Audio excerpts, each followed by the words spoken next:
Lieve mensen, u zult wel denken, het zwarte gat, de blinde vlek op het evangelie, waar zou hij het nu over willen hebben? In concreto wil ik het hebben over de handtekening van God onder je leven nadat je voor hem hebt gekozen. Want dan, dat zeggen de brieven van Johannes erg duidelijk, maar soms voor heel veel mensen zeer moeilijk te begrijpen brieven, dat je na die handtekening zonder zonden kunt leven. En wat het woord zonde betekent, weten veel mensen niet. We gebruiken het zelfs als stopwoord. Oh, wat zonde, als een theekopje aan gruzelementen valt. Dat theekopje was gemaakt om thee te drinken en niet om te vallen. Nu komt het. Het theekopje heeft dus zijn doel gemist. En dat gebeurt bij ons dus ook wel eens. Zondigen betekent je doel missen. Veel dingen worden door ons als zonde ingevuld, maar dat hoeft niet altijd zo te zijn. Neem nu Jezus, een mens als wij, uitgezonderd de zonde, tijdens zijn tijd op aarde. Hij wordt ontzettend boos als hij ziet wat er gebeurt in het huis van God. Hij maakt zelfs een zweep en slaat de handelaren de tempel uit. Hij is dus erg boos. Is dat zonde? In Psalm 4 staat: weest toornig, maar zondigt bij dit alles niet. Zijn kwaadheid is hem en ons door de Vader ingeschapen. Dat hoort bij het mens zijn en is dus geen zonde.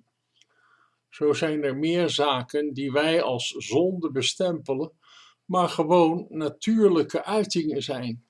En als wij die gecontroleerd gebruiken, dan is daar niets mee aan de hand. Dan het belijden van onze dagelijkse zonden. We zijn geneigd om te zeggen: Vader, vergeef ons alles wat wij verkeerd deden. En dan heb je alles onder één noemer gezet. Maar zijn er die dag misschien geen zonden gedaan? Dan bidden wij het voorzichtigheidshalve toch nog. Stel je nou eens voor dat je op de rand van je bed gaat zitten met een stukje papier en een potlood bij de hand en je zou op moeten schrijven wat je nu echt fout hebt gedaan. Dan kom je soms tot het verrassende resultaat van 0 of eentje. Hoe dichter je met hem de dag hebt doorgebracht, hoe minder je vergeving hoeft te vragen. En dan komen er dagen dat je hem alleen maar hoeft te danken voor de fijne dag en je gebed afsluiten met een lofprijzing. Ik hoop hiermee een antwoord te hebben gegeven op wat er bij velen leeft op dit vlak.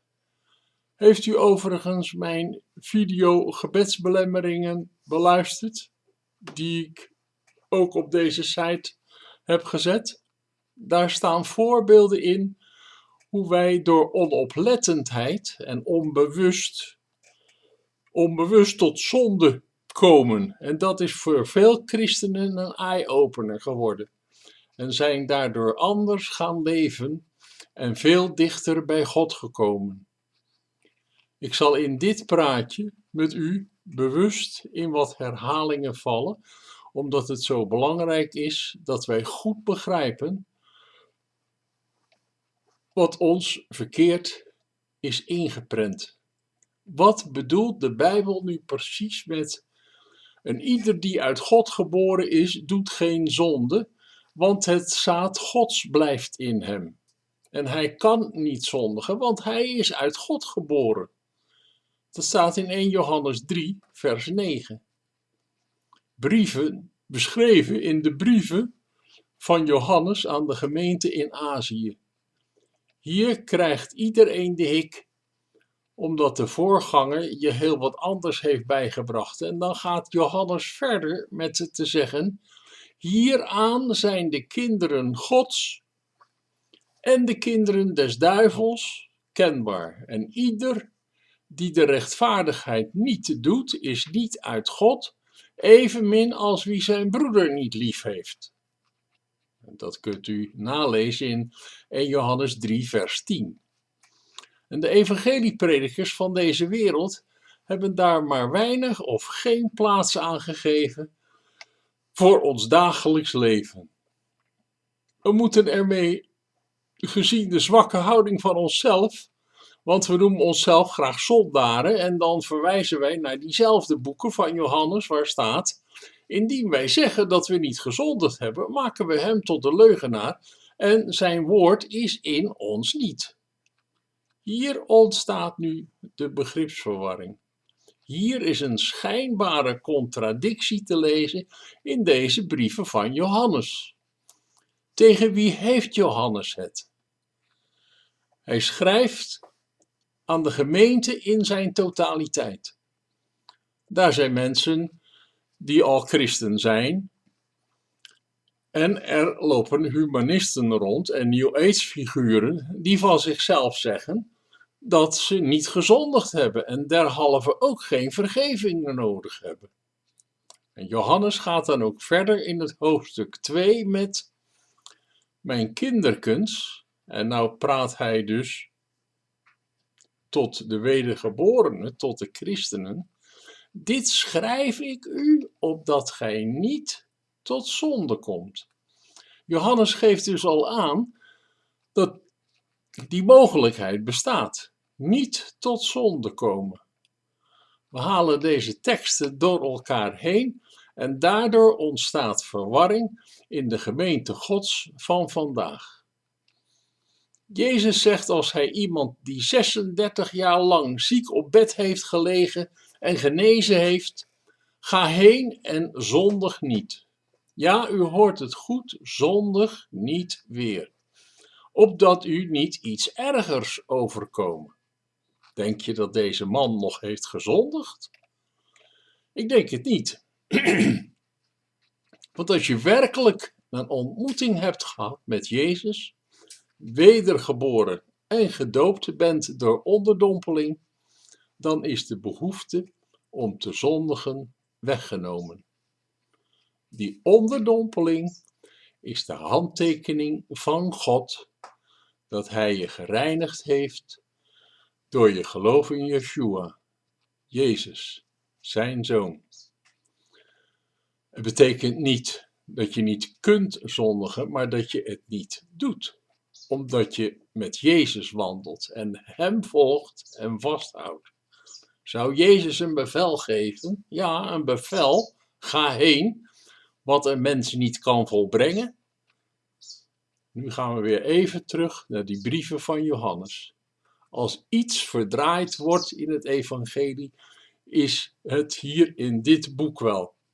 Johannes spreekt, en nou zeg ik het nog een keer, daar een groep ongelovige mensen toe, die net als wat wij nu humanisten noemen, van zichzelf zeggen dat als je goed leeft, dan kom je er wel en dan pleeg je in feite geen zonde. En deze mensen voedert Johannes uit door te zeggen, en dat schrijft hij in 1 Johannes 1 vers 8, indien wij zeggen dat wij geen zonde hebben, misleiden wij onszelf en de waarheid is in ons niet. En dan verder in vers 9, indien wij zeggen dat wij niet gezondigd hebben, maken we hem tot een leugenaar en zijn woord is in ons niet. En hoofdstuk 2 bevestigt mijn redenering. En 1 Johannes gaat verder met mijn kinderkens. En nou gaat hij dus tot de gelovigen praten. Dit schrijf ik u, opdat gij niet tot zonde komt. Nu spreekt hij tot de anderen. Dus, nogmaals, de wedergeborenen. Hij gaat er dus vanuit dat er niet gezondigd wordt. En komt het dan toch nog eens sporadisch voor, dan zegt hij, en ik citeer het nogmaals, en als iemand gezondigd heeft, hebben wij een voorspraak bij de Vader, Jezus Christus, de rechtvaardige. En hij is een verzoening voor onze zonde, en niet alleen voor de onze, maar voor die van de gehele wereld. Johannes spreekt dus in de eerste instantie tot ongelovigen. Want een christen heeft door christen te worden al erkend dat hij of zij een zondaar was. En door de volwassen doop, door onderdompeling, gereinigd is van alle zonde. Dat is dus die handtekening van God onder jouw leven. In Johannes 3 vers 9 laat het nog eens ondubbelzinnig zien. En ieder die uit God geboren is, doet geen zonde, want het zaad Gods blijft in hem. En hij kan niet zondigen, want hij is uit God geboren. Als je dus op zijn belofte ingaat en tegen jezelf zegt, zo staat het er als een definitieve uitspraak van God, dan ga je vanuit een geheel andere visie leven en moet je aan het einde van de dag maar eens bedenken of je wel ergens vergeving voor hoeft te vragen. Je zou verbaasd zijn dat je niets weet te noemen. Veel mensen denken dat menselijke uitingen van boosheid of verdriet uitingen van zonden zijn, maar niets is minder waar. Wij zijn zo geschapen door hem dat wij dat juist kunnen en mogen. Een goed voorbeeld daarvan is dat Jezus erg boos wordt en de handelaren de tempel uitslaat. Je kunt dus boos worden zonder te zondigen. Je moet jezelf in je boosheid onder controle houden. Dit en andere menselijke uitingen behoren dus niet tot zondigen, maar zijn door God ingeschapen. En om nu terug te gaan naar het begin van dit praatje, met u kan ik zeggen dat zondigen bij ons thuis sporadisch of niet voorkomt. Ik wens u Gods rijke zegen toe.